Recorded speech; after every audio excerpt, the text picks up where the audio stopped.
Welcome back. Ladies and gentlemen, boys and girls of the broadcast here, the Starlight I-League Star Series American Qualifiers. We got game number 2 now, Team NP versus Infamous. And NP up 1-0 here in this 2-game series. I'm Breaky CPK, joined by CCNC once again. NP, they looked like the better team as expected, but, Infamous, I've definitely seen great things out of them, and I think they have potential to definitely defeat a team like NP, but it's going to be tough, and NP showed out the first game with that fairly unique draft of sorts. Again, the second pick Doom, even first pick in the Invoker. That just usually doesn't happen, but overall worked out very well. So I wonder what we're going to see from NP this time around here, CCNC. Well, we got a Shadow Demon so far. Yeah, NP doing a very smart move. They just banned the Meepo, a hero that Infamous doesn't really play that much. They may play from time to time if it's a really good Meepo game. I forget what they banned last game, but by doing that, they leave 2 of the strongest heroes in the game in the pool. So Infamous sort of has to ban one, or they end up giving up the Shadow Demon, who's good versus the Ember Spirit. So Infamous banning out, and then they also just got their Ember Spirit crushed. So they maybe don't want to give that away if they ban Shadow Demon. Then NP takes Ember Spirit. So a very nice sort of conundrum they created for Infamous in the first 2, and they get Shadow Demon Luna. Infamous taking the Slaughter Rubik, but Slaughter not the it is a very nice support duo. A lot of roaming potential. You can win your lanes pretty hard with those heroes. But if you do fall behind versus Shadow Demon Luna, then you're going to get absolutely bulldozed because those heroes are not super high on damage supports, and Slaughter, the amplified damage, not the greatest versus Luna once she gets online because she just has so much armor. 5 seconds remaining. Yeah, that on top of things like when she gets the Manta style, it just doesn't even care about it, or can remove it even. So yeah, it's very strong start for Team NP, as you would say with anyone that picked a Shadow Demon Luna combination. So, it's definitely interesting in terms of the changing things up, like I said, with the mentality there at the beginning of this draft, and how the first game they had something in mind, a very aggressive play style. Now, kind of just going a completely different direction. Now they're going more of the mainstream stuff.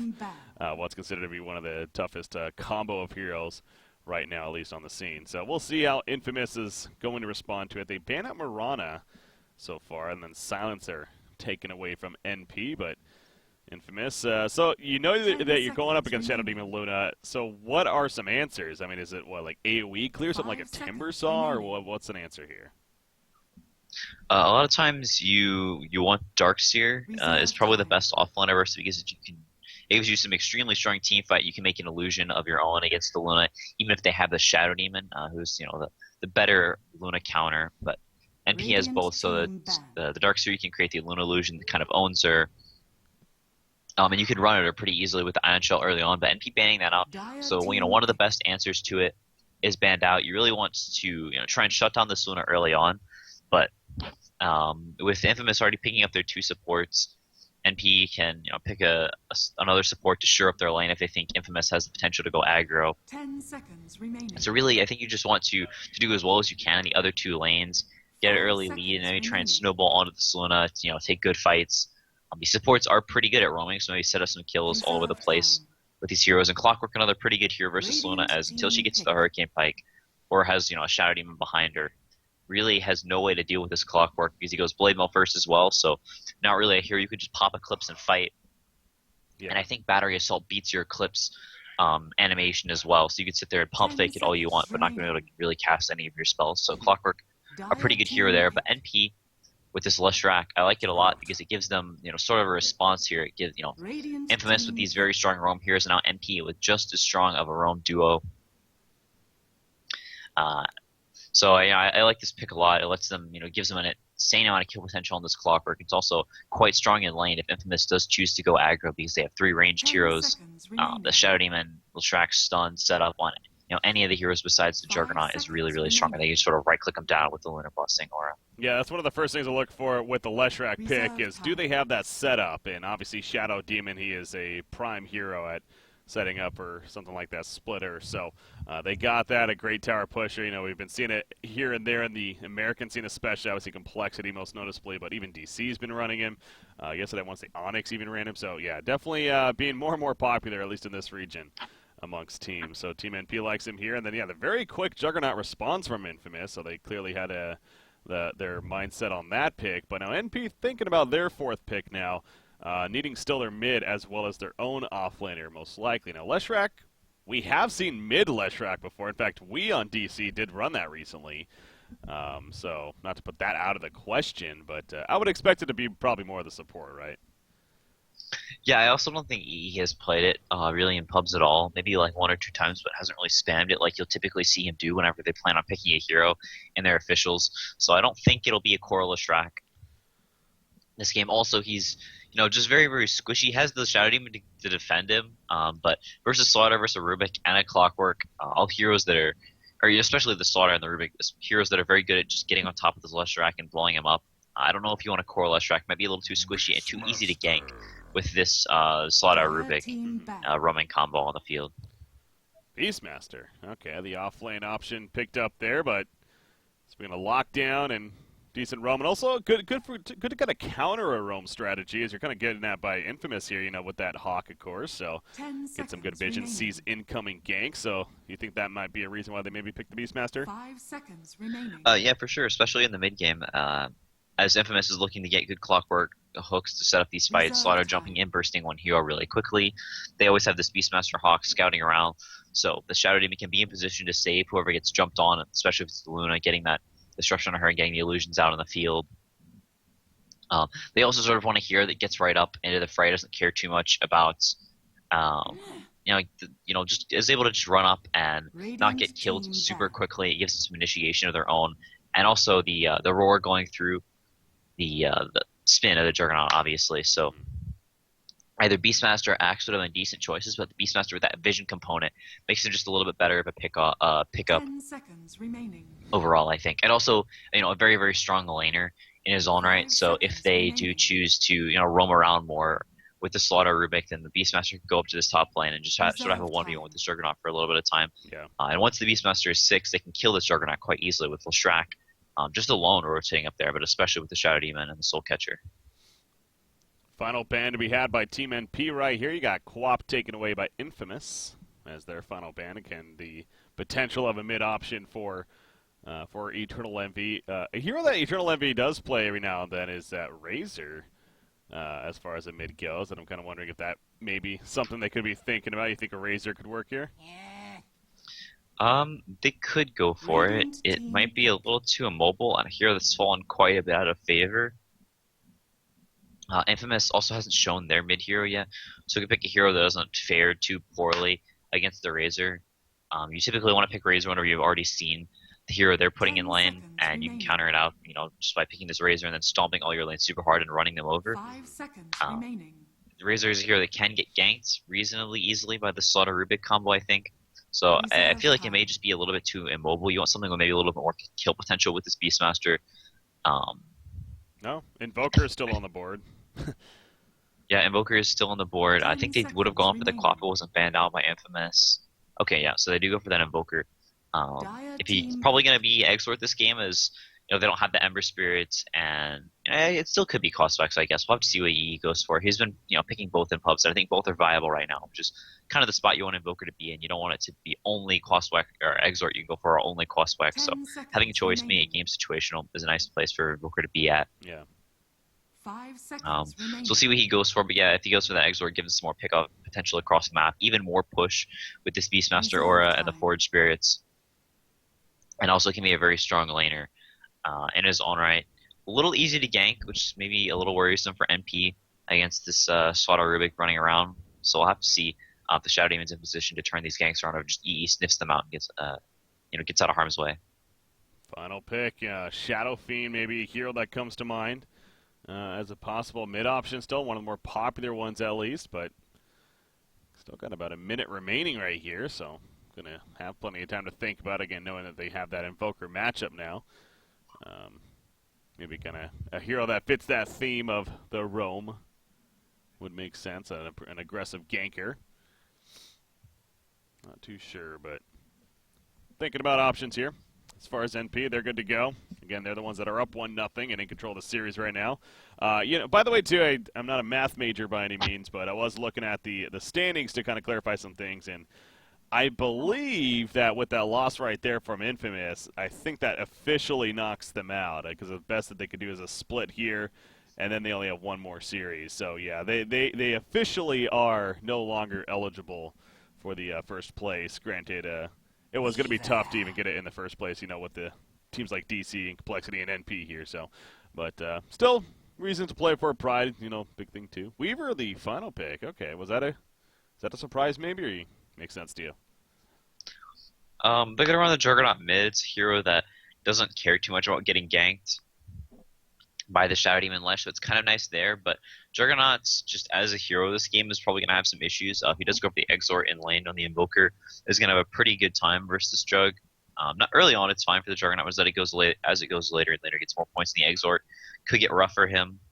Weaver as a hero is pretty decent. This game is really the only answer they have to him so much as this Beastmaster Roar, and the Weaver can go for a Lincoln, so basically make him sort of unkillable, but is going to have a hard time running into these cores of NP. Is very good versus the supports and kill them very quickly, so if this Weaver gets online soon enough, should be able to deal with these supports quite easily, gives them a lot of damage. The minus armor from the bugs is quite nice as well, and also pairs very well up with the Slaughter, so a lot of physical damage between the Slaughter, Juggernaut, and the Weaver. So I think Infamous is a little bit better of a draft this game, but I think still favoring NP's side. With Shadow Demon Luna, it's just so hard to deal with if your lanes don't go extremely well. So We'll see how the early game pans out for Infamous. Yeah, that's going to be obviously the plan of Infamous. Really try to win this early game, if anything. Address the Luna perhaps as much as possible, and do not let her get out of hand, because that's a safe thing to say, especially paired up with the Shadow Demon. She starts to excel, all of a sudden your base is being destroyed with just a couple of auto attacks, and nothing you can do about it. So there we go with the resume, though. Here we are with game number 2. Again, this is our first of 3 series, guys. This is game number 2 in this one, but we are going to have Duo versus Onyx next, and then NP versus Onyx to wrap it up for the night. So again, still plenty of great Dota 2 coming at you, not only with this game, but a couple more series. So definitely a lot to look forward to. All right, here come the smoke ups. NP as a team is going to head towards the top lane up here. Feel like they have a pretty decent level 1 kill team, actually. So yeah, for sure. They all have so much damage because of the Luna Aura. If they get the disruption off with the Lush Stun follow-up, then basically any hero is dead as Infamous, not really having any save heroes. So snooping around, SVG leading the way. They may catch Benjas here. Not really the hero you want to go on. Oh, and does skitter away. There's a time. Not able to get the disruption off, and they had sentries. They did have sentries on the Lesh, so maybe could have killed them if they timed the stun just right. But you just got out the smoke, so NP not getting that super early kill they were looking for. But not the worst thing in the world is they do get that ward up here, a pretty common ward. So we'll see if Infamous do get the D ward. But now Rubik with this lane ward as well. So seeing scouting out early on where NP is headed in these lanes, and also gonna protect their Weaver in the safe lane whenever Beastmaster gets some levels, and also scouting out if the Shadow Demon Lashrak are moving into this line. If they've TB'd the tier 1 tower, going to smoke and try and kill him early on. It's a good heads up by Clockwork right there, actually taking the bounty rune at the bottom before they make their way back to pick it up. So yeah, he had a good idea that they roll up in his jungle, figured he might as well ninja that right before they get there in time, and obviously he was correct. So well played right there by Valkyria. There you go. But again, he's going to set up a block of the creeps now, and into the bottom lane he goes. Going to have somewhat of a difficult time. Puts the cogs up, though, to block the creeps and delay that lane just a little bit more. But we do got our Juggernaut versus Invoker lane here in the middle. As top lane? Okay, just some harassment up here. I would think this is probably bound to go much better for Eternal Envy than the last game as far as the early game goes, but how does this matchup play out? The early game is pretty similar to the way the last one went. The Juggernaut's heavily sided early on as the Invoker doesn't have the most damage in the world, but as he gets up to the phase boots, the lane becomes fine for him. Although it doesn't really take off like it does for the Ember or in the Invoker versus Ember Spirit matchup, because Juggernaut will always have this healing ward, so it can heal back up. It does get the Calling Blade early as well, so it shouldn't have any trouble at all last hitting that. Envy having only some really nice aggro, so actually getting ahead early on, not something you typically see on a Crossflex Invoker. And as a Juggernaut in this game, running into a Beastmaster and a Luna, an Invoker who can kite the rest of your team, you definitely want to have a good start. And it's not having the most amazing time in the lane so far for him. So MP, I think, pretty happy with how this mid lane's going right now. Yeah, very early on, but yeah, go ahead. Oh yeah, he's spinning on Oh. top of him actually. Oh my god, Eternal Envy, is he gonna die right here? Oh, down goes Juggernaut. Oh, he just stood his ground. He's like, if you're killing me, so be it. But he ends up getting the turn kill in the end. Wow, that was close. Oh, Yeah, boy. it does go down there. And with that death, the Juggernaut doesn't lose any XP at the very least. None of the Radiant Creeps had died with this huge wave, so he's going to get all the XP from this. But going down is pretty disastrous to the Invoker. While his phase boot's completed already at 2 minutes, so the early laning advantage this Juggernaut has is basically completely neutralized. Now having the phase boots, he already having more damage than him, and the Juggernaut nowhere near the bottle. If he does choose to go for that, looks like he's going to be going for the phase boots first, or at least has that queued up. So Katara trying to get aggressive, outskill Envy a little bit and win this lane, but doesn't quite calculate it right and does go down. And really unfortunate early start for him. You do see the creep score despite that. Obviously, Juggernaut kind of taking a little bit of an advantage right here early on, but again, we'll keep an eye on it, and he's going to put in some good damage on Eternal Envy as he's forced to run away right there. But bottom lane and really top lane, I mean, both teams kind of going this defensive tri-lane of sorts. And obviously setting up free farm for their individual cores. Weaver on the Dire side, and you got Luna on the Radiant side, but both are obviously doing very good with the early creep score, but we'll see Luna start applying pressure to the tower right now. They're taking out the creep wave, and yeah, they're going to go for a pretty early tower kill. So Infamous, is this something that they can really respond to, or they just have to give it up, you feel? No, not really so much. The Clockwork only level 2 right now. They don't have really any kill potential on any of these NP heroes. And I really like this play, trying to take this tower super early on, doing a couple of single pulls and now having 3 ranged creeps as well as the Leshrac, because they can't really rotate on this Juggernaut. The Beastmaster isn't high enough level to get a kill on this Weaver or pair up with the supports to take down the Juggernaut. So they're going to pressure this tower early on. Try and give the Luna the best start possible, because that's really the only thing they can do. Also, nice play from Rose. They had all the creeps wailing on the tower, and pump faked his Dialogue Edict. Didn't use it super early on, so didn't waste any of the ticks on the fortification. So Kira going to go down here. Wow, that was some intense damage. Again, the Diabolic Edict, speaking of that, helping to take down the Clockwork. He's going to be forced to use a Shrine. They still might even get the kill despite that. Man, it's close. But no, he will actually survive here on Suga, but now he's going for the turn on SVG, so Shadow Demon, well, you know what? He may die right here, but they used a lot of resources. Look at that. Everyone is here, and they used the Shrine right there just to simply kill the Shadow Demon. So I don't even know if that's necessarily a bad thing for NP. Yeah, I think NP is quite happy with that. Now they know that they're all going to pressure down in this bottom lane, so Rose going to back up. Now the Slaughter coming in may... Okay, no. He's sneaking around these trees here, but they actually get a kill on the Juggernaut mid. Looks like he tried to spin on Envy again. Yeah, was pushing it pretty far, and Aoi rotating and beaming him, and just getting right-click down. So Katara going down again, and now MSS having a free time up in this top lane. Wasn't having the greatest start ever, didn't even have the Iron Talon. Now up to 1.2k gold off of everyone just leaving the lane. There's several kills happening at the bottom lane, though. Yeah, everyone leaving their lane, and they're all down here. And in fact, Weaver's also going to go down in the end. So what kind of chaos just happened right there? I mean, that all started with them porting to the bottom. And again, getting that kill on Shadow Demon, as you mentioned, they transition. Now, Luna actually set up and helped get that kill in the middle of the Juggernaut. I found that interesting, how Luna would roam over and help the kill with Invoker right there this early on in the game. But then we see what happens at the bottom lane. They come back, and overall, the series of events definitely favoring NP, the 5-2 hero kill lead now. And you see that, look at this net worth chart already. It's a 3,000 lead at 5.5 minutes and a 2,000 experience lead. That's pretty absurd at this early on in the game, at least. So NP off to a fantastic start here, and actually they may find another chance as the splitter set up. There we go. Slaughter gets caught, and I don't think he's getting away from this. That Diabolic Edict ticking him down, the Soul Catcher amping that damage. And yeah, Slaughter cannot make the escape, so NP really just connecting on all cylinders right here, and it's already a tough start for Infamous now. Yeah, that middle rotation of play that Aoi, as a player, likes to go for quite a bit. And it's also very smart there, knowing that, hey, Infamous TP'd all their heroes down here, so really the only plays they have are rotate to mid or kill me bottom. So he just leaves the lane, takes out any chance of him going down, and Infamous getting back into this game or making the rotation worth it. Runs to mid and goes for a kill there, something he does a lot on heroes like Luna. When he has that Eclipse, does it a little bit earlier this time because he doesn't really have anywhere else to be. He can't, not at a stage where he can jungle, as he just had the Bassi and Boots at the time, didn't have the rest of his items to vary out. So a really cool rotation on him that he does pretty frequently. It's a move that Aoi likes to make a lot. Yeah, you can see Katara now suffering quite a bit after the poor start.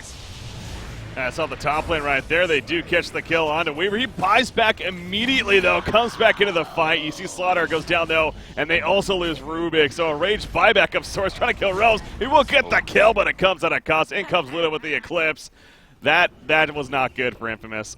No stating the obvious right there, but that was an interesting play by Weaver. He actually bought back and used his time lapse immediately to go back in, and that's what happened in the long run. Now SVG, he actually may end up falling after all this, so I guess a little bit of a positive here for Infamous, despite it taking forever. But yeah, that overall sequence of events definitely not looking good for Infamous, and puts them even further behind. I gotta think it's now the top 3 farmers all belonging on the side. And what is Taisuke doing? Okay, he's gonna get an Omnislash shot, but 3 targets are here, and now the spin. He's gonna end up falling. He's trying to kill Eternal Envy. Yeah, ain't gonna work.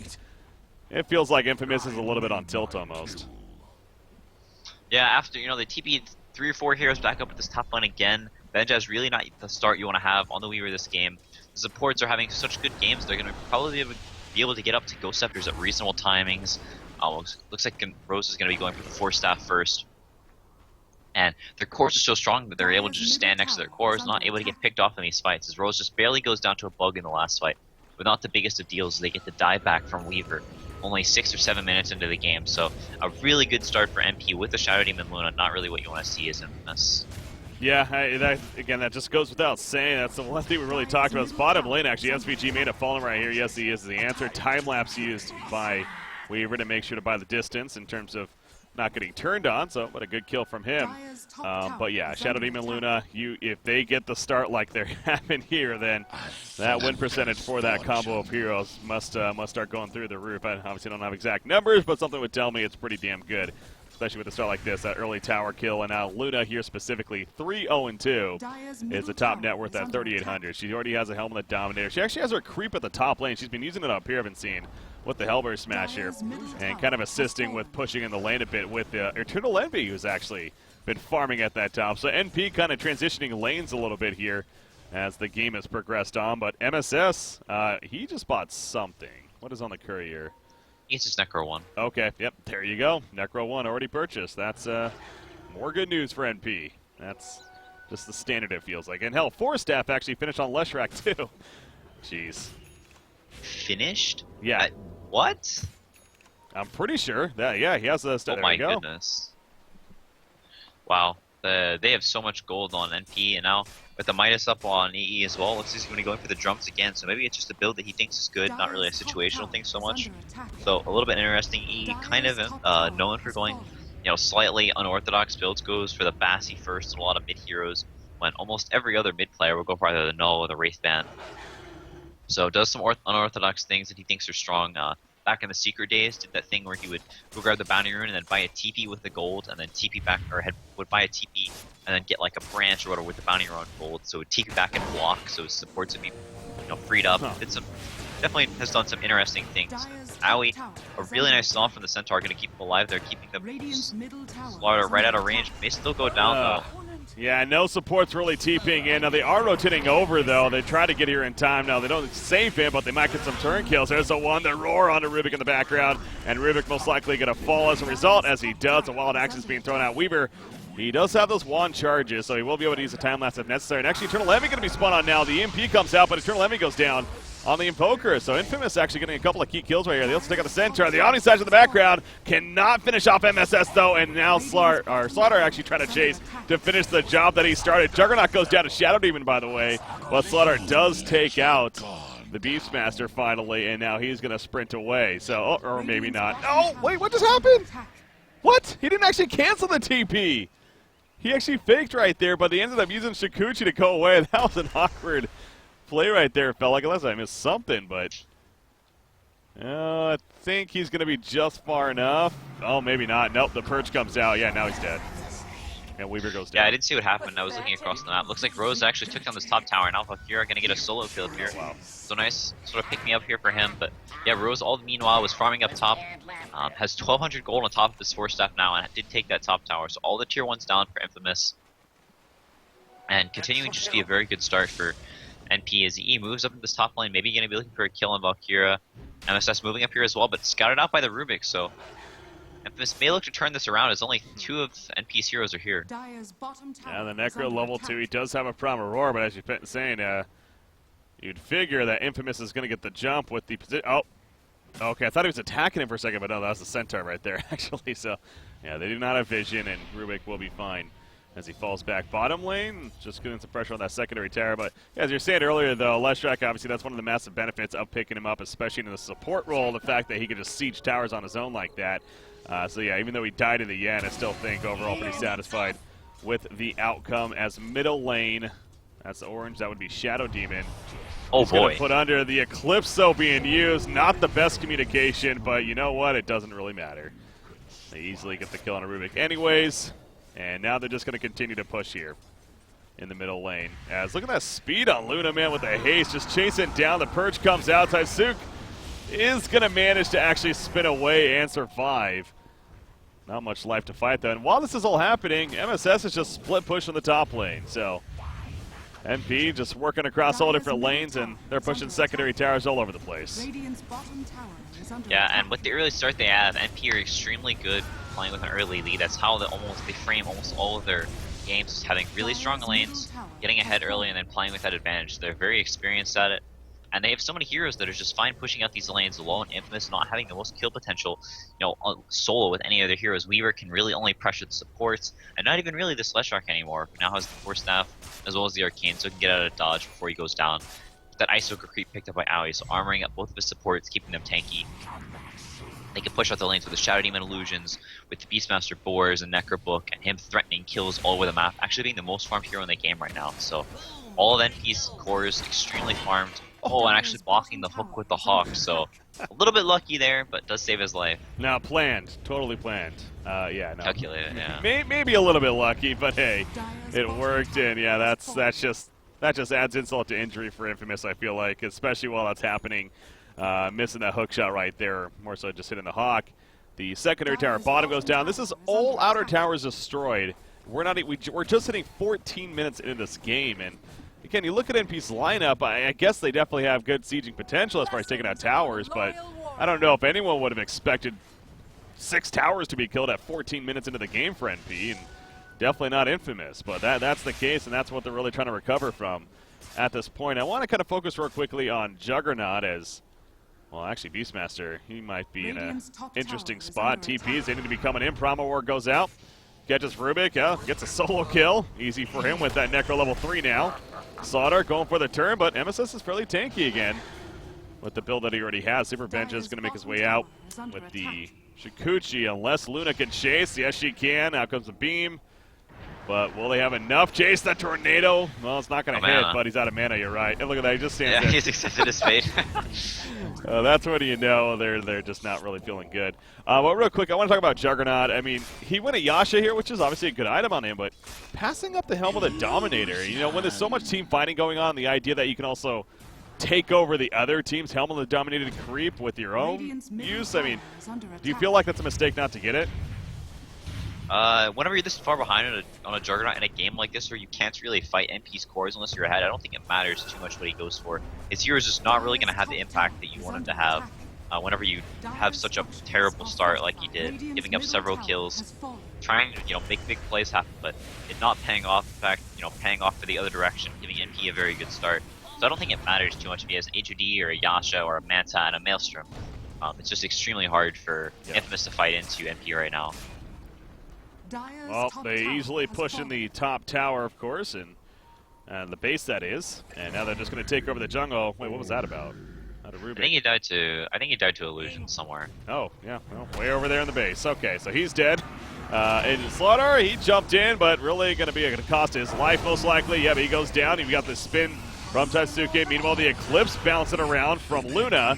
Spinning Juggernaut, he was mitigating all that damage, but not for long. As soon as the spin ends, he gets stunned, he gets locked down, he is dead. Weaver now trying to escape. He gets the kill onto Invoker, but it comes at a cost, or Clockwork actually ends up dying right there. Weaver does make the escape, but even without Invoker, they're very comfortable.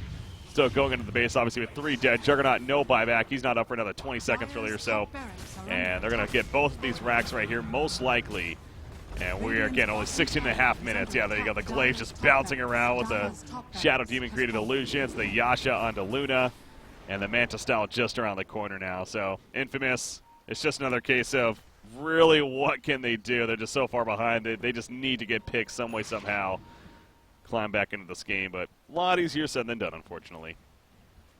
Yeah, they have to wait for NP to split up, maybe make a couple mistakes. The Beastmaster go for, ganked it slightly, goes awry, maybe gets a little over aggressive. And he was pretty deep top lane that one time. I thought he may have gone down, but a couple of the Infamous heroes walking back towards the mid lane, so he ends up getting the kill. Then they chase down Benjas afterward. Look for things like that. Not losing two heroes is part of it, but looking for scenarios where people are out alone, looking for solo kills. Try and catch them before they're able to group up and go as 5, because once there's 5, picking up the Alpha Wolf now as well, it's going to be extremely hard for them to fight with a mech and a casual buckler on SVG, so picking up a whole lot of armor items to keep them from getting blown up by the Slaughter Weaver. Jeez, yeah, that mecha Leshek, as you just mentioned, you got the buckler even, so when it comes to Team 5 presence, the Helm of the Dominator, Aura, of course, and the Alpha Wolf just really coming together. Then you throw in the Necro 3 on top of that, who also, Beastmaster, by the way, now even has a Blink Dagger. Just everything's coming together again, continuing more so for Team NP. And they're going to rotate around here in the middle lane, look to get a flank, a jump on somebody. Oh, wow, what was that about? Actually blinks in Slaughter, actually smokes up right as he blinks in. EMP Tornado not going to hit, actually, in the background. But Slaughter, he is caught up here. The perch comes out. He's slowed, and he will be picked off. Not the prettiest of initiations from either side, but they catch Weaver with the disruption, and the Soul Catcher's applied, and he just melts in the midst of all that damage. No buyback for 45 seconds. He calls the GG. That should do it. NP going to take the series 2-0. Pretty decisive fashion here, really, in both games. They were the better team coming into it, and they stay that way when it's all said and done here. Anything stand out to you in this series here, CCNC? I think NP is just showing that they are a tier above a lot of these other teams. Doo-Wop, I think probably the closest to the tier 1.5. Onyx, right on that Doo-Wop level, I think. But NP and Cole, haven't seen Wanted play yet, but those teams sort of on a little bit of another level. And the rest of the team just sort of starting to reach them. They're like the top dogs, the major slot guarders. So if you want to make it as one of these tier 2 teams, you have to get to the point where you can beat these teams, or you're just never going to make it. Yeah, no, I agree there 100%, and Infamous definitely still has more work to be done. I got to say, really with what I've been seeing out of them lately with things like the Pro Dota Cup, and even at the WESG, obviously they competed in that, in top 4, but clearly NP just on another level, and we'll see how NP continues to do, because again, they're contesting for that top spot. Only one of these teams advancing on out of the group stages to the main event, and obviously NP is up there now with Digital Chaos as far as the top seed, and also Complexity thrown in the mix with Doo-Wop even. So those are kind of the 4 teams that are in the mix right now. Infamous is officially out with this 0-2 loss, and Onyx is barely hanging on apparently. They're going to need a 2-0 over NP later on tonight, which is, of course, going to be a difficult task for them. But speaking of that, our next matchup, Onyx versus Doo-Wop, they also need to win that series decisively, but so does Doo-Wop if they want any hope. So that's going to be an interesting one to see which of those two teams starts to fall behind and which ones gives them or keeps themselves alive and hope. And well, it's also going to be about 50 minutes away here, just under an hour for the default time. I assume we're still starting at the default time, of course. That's pretty much how it's been working this event. So going to keep the stream on, but we will be going on a break here. Play some music for you guys. Obviously, don't need to hang around for now, but if you want to come back in about 45 to 50 minutes, just under an hour here, we should be coming back with Onyx versus Doo-Wop in our next series. So enjoy your break, guys. We'll be back here in about 45 minutes. We'll see you then. Make it go, make nobody